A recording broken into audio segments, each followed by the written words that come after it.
नमस्कार, केबी न्यूज 24/7 में आपका स्वागत है। मैं हूं आयुषी विजयवर्गीय आपके साथ। तो चलिए खबरों के सफर की शुरुआत करते हैं और सबसे पहले एक नजर हेडलाइंस पर। अन्ना भाग्य योजना के तहत केंद्र सरकार के खिलाफ कांग्रेस का प्रदर्शन।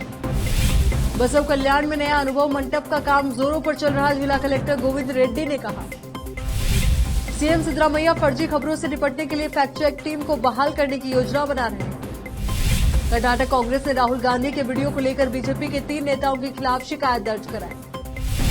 कर्नाटक कांग्रेस ने एमएलसी के रूप में नामांकित होने के लिए 3 नेताओं के नामों को अंतिम रूप दिया। 20 जून को विश्व गद्दार दिवस घोषित करने की मांग, शिवसेना नेता संजय राउत ने संयुक्त राष्ट्र महासचिव को लिखी चिट्ठी। हादसा या साजिश, सिग्नल इंजीनियर से सीबीआई की पूछताछ, घर को किया सील।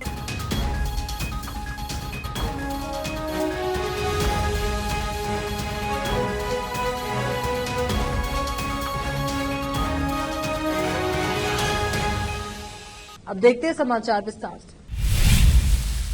कर्नाटक राज्य सरकार ने गरीबों को लाभ के तौर पर अतिरिक्त चावल देने का फैसला किया है। राज्य सरकार ने केंद्र सरकार से कर्नाटक राज्य के गरीब लोगों को अतिरिक्त चावल उपलब्ध कराने का अनुरोध किया है, लेकिन राज्य में वोटर बीजेपी के हैं। सरकार के कुप्रबंधन, भ्रष्टाचार और जन विरोधी नीतियों को नजरअंदाज करते हुए आज राज्य में मतदाताओं ने बहुमत से कांग्रेस सरकार को चुना है। राज्य में गरीब लोगों के अलावा प्रति व्यक्ति 10 किलो चावल प्रदान करने का निर्णय लेने के बाद कर्नाटक राज्य सरकार ने केंद्र सरकार से केंद्र सरकार को अतिरिक्त चावल प्रदान करने का अनुरोध किया है, लेकिन चूंकि केंद्र सरकार ने अतिरिक्त चावल देने से इनकार कर दिया, इसलिए बीदर जिला कांग्रेस कमेटी ने केंद्र सरकार के खिलाफ विरोध किया। इसी अवसर पर बोलते हुए जिला अध्यक्ष बसवराज जापशेट्टी ने कहा कि केंद्र सरकार गरीब विरोधी सरकार है और गरीबों को चावल देने से इनकार करना गरीब विरोधी सरकार है। श्री नरसिंह राव सूर्यवंशी, पूर्व सांसद, ने सुझाव दिया कि केंद्र सरकार को राजनीतिक शत्रुता को दूर करना चाहिए और गरीबों को भोजन प्रदान करना चाहिए। कैमरामैन संतोष की coverage.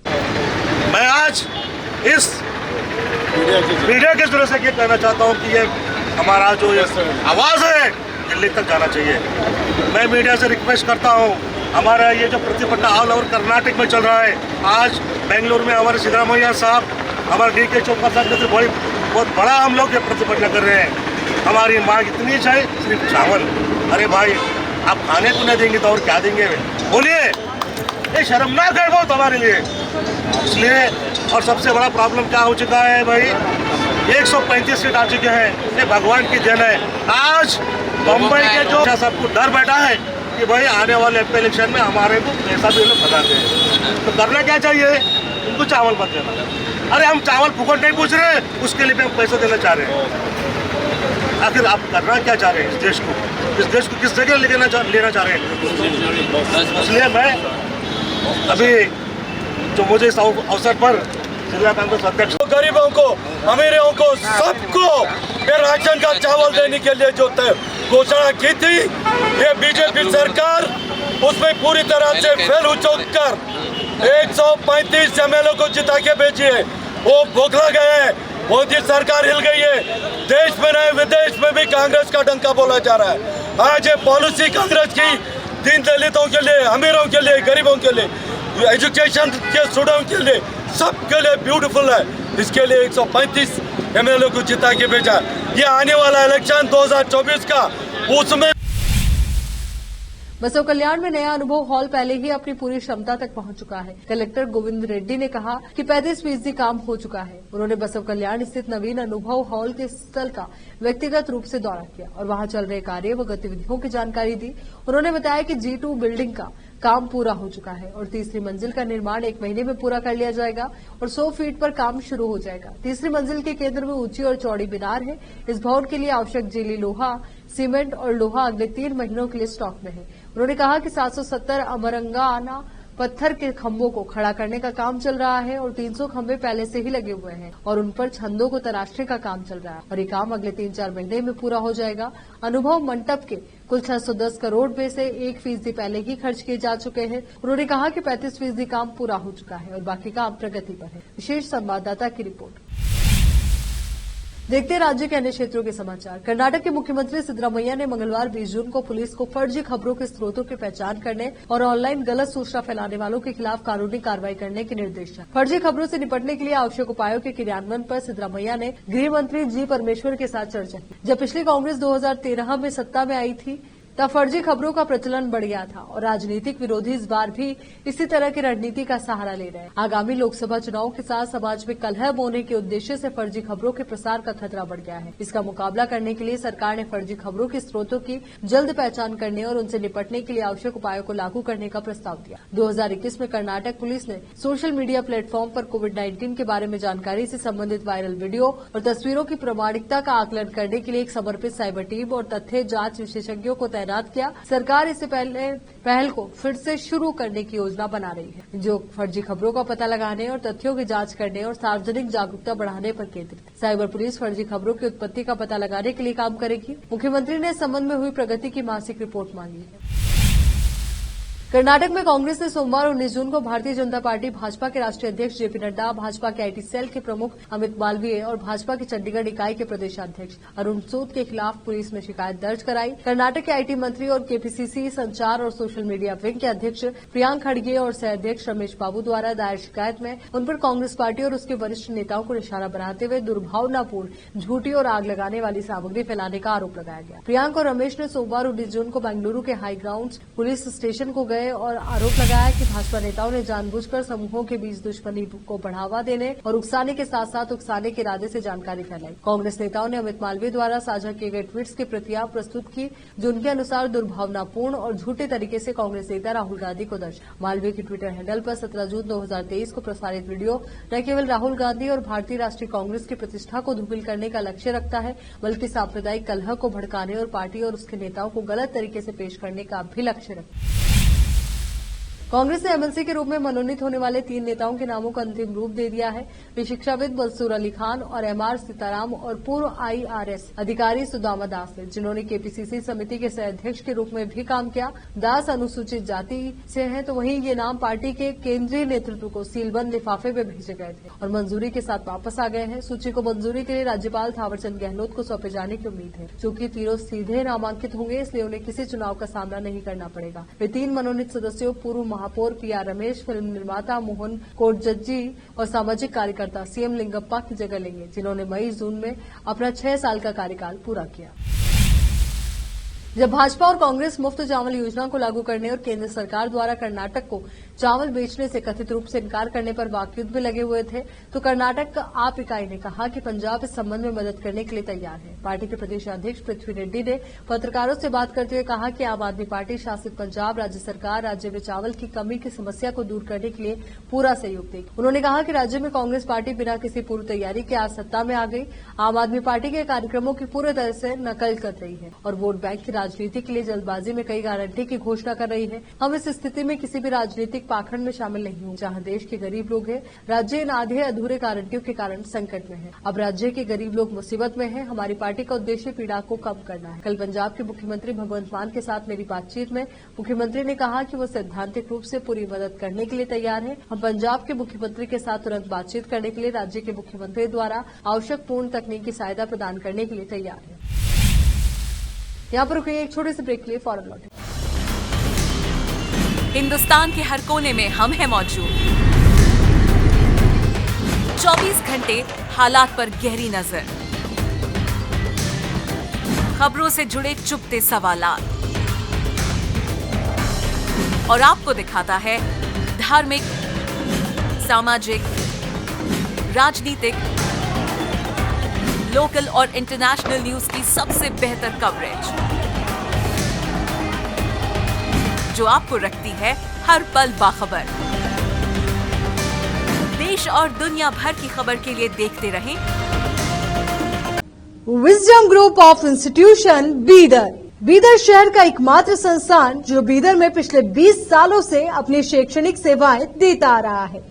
Wisdom groups of institution के तहत कई स्कूल्स और कॉलेज चलाए जाते हैं, जहां पर विद्यार्थियों को योग्य शिक्षकों द्वारा बेहतर शिक्षा दी जाती है और यहां पर विशाल क्लासरूम है। यहां पर गर्ल्स और बॉयज के लिए सेपरेट मॉडर्न हॉस्टल की सुविधा है और स्वादिष्ट और हेल्दी भोजन की सुविधा है। छात्रों को शांति के वातावरण में पढ़ने के लिए लाइब्रेरी भी उपलब्ध है और साथ ही बसेस की सुविधा भी उपलब्ध है। अपने शैक्षणिक गुणों के कारण विजडम ग्रुप्स ऑफ इंस्टीट्यूशन बहुत ही कम समय में ऊंचाइयों की ओर अग्रसर है। अपने बच्चों का भविष्य संवारना चाहते हैं तो विजडम ग्रुप ऑफ इंस्टीट्यूशन में शिक्षा दिलाएं। जहां पर पीयूसी के लिए एडमिशन ओपन हो चुके हैं। Wisdom PU college for science में इस साल पीयूसी सेकेंड ईयर का शानदार रिजल्ट आया है और यहाँ के 110 बच्चों को नीट के माध्यम से एमबीबीएस की फ्री सीट प्राप्त हुई है। यहाँ के छात्र Ziaul Hasan VTU gold medallist रह चुके हैं और उन्होंने आईआईटी दिल्ली में अपने नाम की सीट सुरक्षित कर ली है। आज ही अपने बच्चों का एडमिशन कराइए, याद रखिए। Wisdom groups of institution head office near Basaveshwar circle beside new Kaman behind Urdu hall Taleem Siddiq Shah Bidar. Contact number 9113018911 8217411186।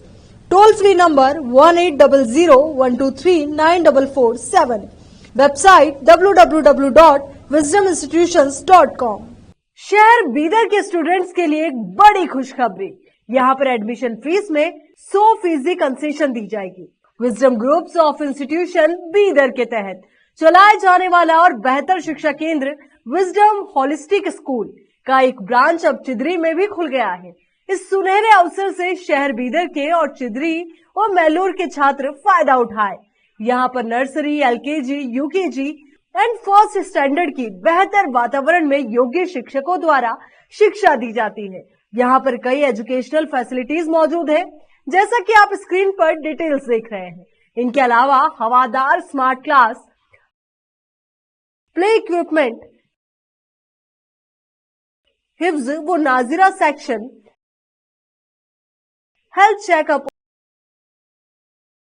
और दूसरी कई फैसिलिटी मौजूद है।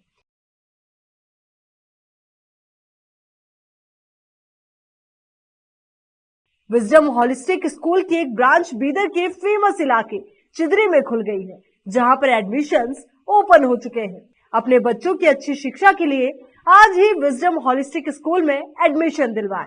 Wisdom holistic school new branch Bidar के एयरपोर्ट जाने वाली रोड पर और केंद्रीय विद्यालय के करीब चिदरी में मौजूद है। बीदर के छात्रों के लिए एक बहुत बड़ी खुशखबरी है, यहाँ पर एडमिशन फीस में 100% कंसेशन दी जाएगी। आज ही एडमिशन कराएं और भी डिटेल्स जानने के लिए इस नंबर पर कांटेक्ट कीजिए।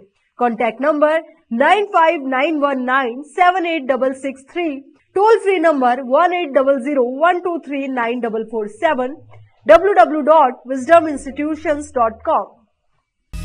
बीदर के निवासियों की बेहतर सेवा के लिए बीदर शहर में पहली बार विभिन्न सुविधाओं से भरा resort Inspira by SRS resort and convention, जहां पर विभिन्न सुविधाएं और सेवाएं आपके लिए उपलब्ध हैं। बेहतरीन वातावरण, सुहानी हवा और आंखों को लुभाने वाले दृश्यों के साथ आप सभी को लुभाने वाली और आरामदायक सुविधाएं उपलब्ध है। यहाँ पर आपके लिए उपलब्ध है Riwaaz restaurant, 14 down road bar, banquet hall, infinity lawn, conference hall, cabana, private dining setup, ballrooms, swimming pool, candle light dinner, gym, coffee shop, executive deluxe room, executive twin room, suite room. इनके अलावा यहाँ का खाना बहुत ही लाजवाब, स्वादिष्ट और healthy है। इसके अलावा यहाँ पर सफाई का भी विशेष ध्यान रखा जाता है और दूसरी चीजों के दाम काफी कम है। आज ही चले आइए और यहाँ की सभी चीजों का आनंद लीजिए। Inspira by SRS resort and convention near old water filter house, Janwada road, Markhal village. Contact number 8861620775, 8495875175। Noor education trust Bidar की ओर से चलाए जाने वाला Noor MEd and BEd college Bidar, recognized by NCTE Delhi and affiliated to Gulbarga University, Gulbarga. Admission are open for the academic year 2022-23. विशेषज्ञ और सक्षम शिक्षकों द्वारा शिक्षा प्राप्त करने के लिए नूर एमएड एंड बीएड कॉलेज में दाखिला लें और शांत वातावरण में शिक्षा प्राप्त करें। बीदर शहर में बेहतर शिक्षा का एकमात्र केंद्र Noor MEd and BEd college, Shahpur gate, Bidar. Phone numbers 9945283920, 82221297। Break के बाद बढ़ते हैं।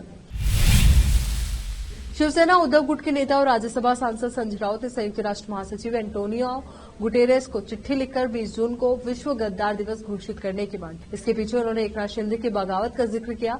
उन्होंने चिट्ठी में लिखा है कि 20 जून को हमारी पार्टी के 40 विधायकों ने महाराष्ट्र के तत्कालीन उद्धव ठाकरे के नेतृत्व वाली महाविकास अघाड़ी सरकार के खिलाफ बगावत बीजेपी को उकसाने पर की गई थी। संजय राउत ने चिट्ठी में लिखा कि ऐसा कहा जाता है कि उनमें से हर विधायक को पार्टी तोड़ने के एवज में 50 करोड़ रुपए दिए गए। बीजेपी ने उद्धव ठाकरे की सरकार को गिराने के लिए पूरी ताकत झोंक दी। संजय राउत ने इस चिट्ठी को ट्वीट कर सार्वजनिक भी कर दिया। संजय राउत ने चिट्ठी की शुरुआत में शिवसेना का परिचय दिया और फिर एकनाथ शिंदे की बगावत और उस बगावत में बीजेपी के सहयोग का जिक्र। उन्होंने चिट्ठी में लिखा कि बगावत की शुरुआत 20 जून को हुई थी। उसी दिन एकनाथ शिंदे और अन्य विधायक उद्धव ठाकरे को छोड़कर गुजरात पहुंच गए। शिवसेना सांसद ने चिट्ठी में लिखा कि इन लोगों ने ऐसे समय में उद्धव ठाकरे का साथ छोड़ा जब वे बीमार चल रहे थे। संजय राउत ने 10 अन्य निर्दलीय विधायकों का भी जिक्र किया जो महाराष्ट्र विकास अघाड़ी गठबंधन का समर्थन कर रहे थे और बाद में शिंदे और बीजेपी के उकसावे पर समर्थन वापस ले लिया। चिट्ठी के अंत में संजय राउत ने अपील की कि 20 जून को विश्व गद्दार दिवस के तौर पर मनाया जाए ताकि दुनिया इन गद्दारों को याद कर सके। आपको बता दें कि मौजूदा मुख्यमंत्री एकनाथ शिंदे उद्धव कैबिनेट में मंत्री थे। बाद में बागी गुट ने उन्हें नेता चुन लिया और बीजेपी के समर्थन से वे मुख्यमंत्री बने। बालासोर रेल हादसे की सीबीआई जांच चल रही है। सीबीआई की टीम सोरो सेक्शन के सिग्नल इंजीनियर आमिर खान से हादसे को लेकर पूछताछ कर रही। जानकारी के मुताबिक आमिर खान अपने परिवार के साथ सोरो में किराए के मकान में रहते थे। कल शाम जब सीबीआई की टीम उनके घर पहुंची तब वो वहां नहीं थे और उनका घर बंद था, जिसके बाद सीबीआई की टीम ने घर को सील कर दिया। आज सुबह सीबीआई की टीम आमिर खान को अपने साथ लेकर सोरो स्थित उनके घर पर आई, जहां उनसे पूछताछ की जा रही है। 2 जून को बालासोर में हुए ट्रेन हादसे में 292 लोगों की मौत जबकि सैकड़ों लोग घायल हो गए थे। शुरुआती जांच में पाया गया कि इंटरलॉकिंग में छेड़छाड़ की वजह से भयंकर हादसा, जिसके बाद इसकी जांच सीबीआई को सौंपी गई। वहीं साउथ ईस्टर्न रेलवे की तरफ से आधिकारिक जानकारी दी गई है कि आमिर खान फरार नहीं है, वो सीबीआई को जांच में सहयोग कर रहे हैं। सीबीआई उन्हें जहां बुला रही है वो वहां जा रहे हैं। Aamir Khan senior section engineer के पद पर कार्यरत है। उनके सेक्शन में सोरो, मारकोना, रानीताल और भद्रक रेलवे स्टेशन आते हैं। ऐसी जानकारी भी सामने आ रही है कि महानागा रेलवे स्टेशन के सेक्शन का एडिशनल चार्ज उस वक्त आमिर खान के पास था। फिलहाल जांच की जा रही है। दिल्ली की कानून व्यवस्था पर मुख्यमंत्री अरविंद केजरीवाल ने उपराज्यपाल वीके सक्सेना को चिट्ठी लिखी है। उन्होंने अपनी चिट्ठी में लिखा कि दिल्ली की कानून व्यवस्था की हालत बहुत नाजुक है, चिंताजनक है। दिल्ली का हर नागरिक खुद को असुरक्षित महसूस कर रहा है। सीएम ने कहा कि दिल्ली की कानून व्यवस्था के लिए सीधे एलजी और गृह मंत्री जिम्मेदार है। उन्होंने थाना स्तर पर कमेटी शुरू करने की भी मांग की। केजरीवाल ने लिखा कि कानून व्यवस्था के हालात की गंभीरता का अंदाजा इसी से लगाया जा सकता है कि राष्ट्रीय राजधानी क्षेत्र के विभिन्न इलाकों में पिछले 24 घंटे में हत्या की 4 घटनाएं हुई है। लोगों के अंदर सुरक्षा की भावना की पुष्टि हो, इसके लिए मैं आपसे प्रभावी कदम उठाने की अपील करता हूं। इसके साथ ही केजरीवाल ने इस मामले पर सार्थक चर्चा के लिए उनके साथ दिल्ली मंत्रिमंडल की एक बैठक का प्रस्ताव रखा। केजरीवाल ने यह भी कहा कि इस काम में वे हर संभव मदद करने के लिए तैयार हैं ताकि दिल्ली के लोग सुकून से रह सकें। केजरीवाल ने नेशनल क्राइम रिकॉर्ड्स ब्यूरो की ताजा रिपोर्ट का जिक्र किया और कहा कि रिपोर्ट अपने आप में ऐसा दस्तावेज है जो आंख खोलने के लिए काफी है। इस रिपोर्ट के मुताबिक देश के 19 महानगरों में महिलाओं के खिलाफ जितने अत्याचार होते हैं उनका 32.20% अपराध केवल दिल्ली में होता है। असम में बाढ़ की स्थिति गंभीर हो गई है। राज्य के 10 जिलों की 31,000 की आबादी बाढ़ की चपेट में है। वहीं दूसरी ओर मौसम विभाग ने बारिश का रेड अलर्ट जारी किया है।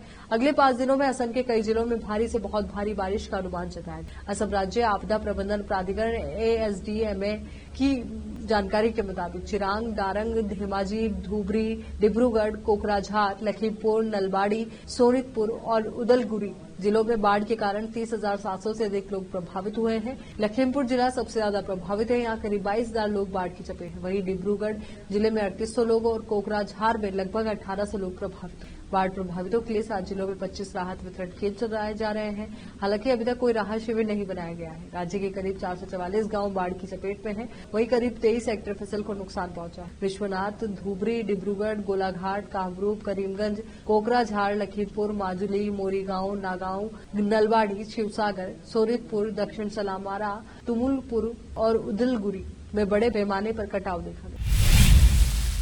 अब देखते हैं समाचार विदेश। रूस यूक्रेन युद्ध को 16 महीने हो चुके हैं। दोनों ही देशों ने युद्ध में भारी नुकसान उठाया है।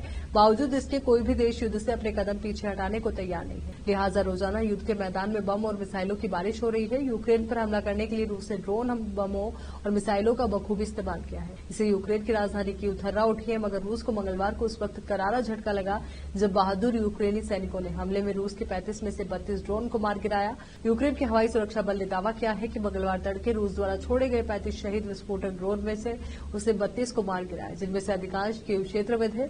यूक्रेनी अधिकारियों ने कहा कि रूसी सेना ने लगभग 3 घंटे तक लगातार ड्रोन हमले करती रही। इनमें ज्यादातर ड्रोन हमले यूक्रेन की राजधानी कीव के आसपास के क्षेत्र को निशाना बनाकर किया गया, लेकिन क्षेत्र में यूक्रेन की वायुसेना ने उनमें से लगभग 2 दर्जन ड्रोनों को मार गिराया।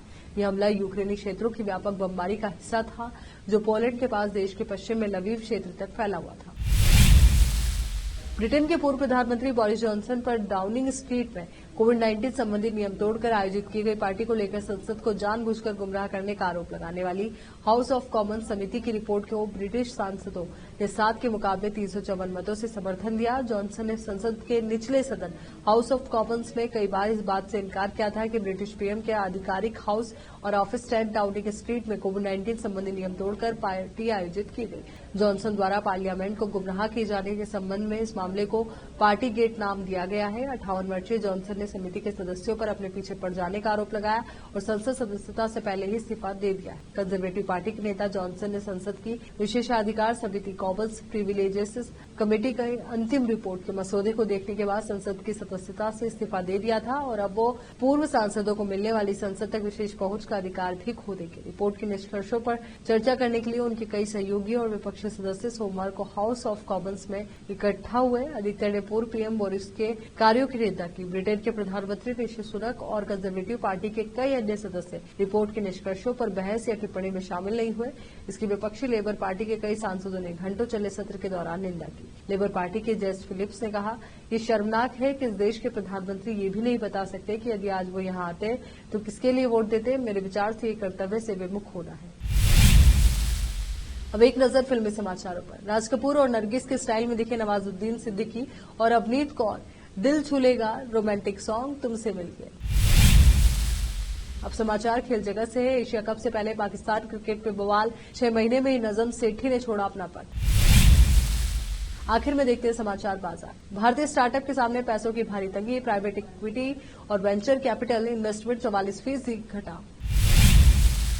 फिर से एक नजर सुर्खियों पर। अन्ना भाग्य योजना के तहत केंद्र सरकार के खिलाफ कांग्रेस का प्रदर्शन। बसव कल्याण में नया अनुभव मंडप का काम जोरों पर चल रहा, जिला कलेक्टर गोविंद रेड्डी ने कहा। सीएम सिद्धरामैया फर्जी खबरों से निपटने के लिए फैक्ट चेक टीम को बहाल करने की योजना बना रहे हैं। कर्नाटक कांग्रेस ने राहुल गांधी के वीडियो को लेकर बीजेपी के 3 नेताओं के खिलाफ शिकायत दर्ज कराई। कर्नाटक कांग्रेस ने एमएलसी के रूप में नामांकित होने के लिए 3 नेताओं के नामों को अंतिम रूप दिया। 20 जून को विश्व गद्दार दिवस घोषित करने की मांग। शिवसेना नेता संजय राउत ने संयुक्त राष्ट्र महासचिव को लिखी चिट्ठी। हादसा या साजिश, सिग्नल इंजीनियर से सीबीआई की पूछताछ, घर को किया सील।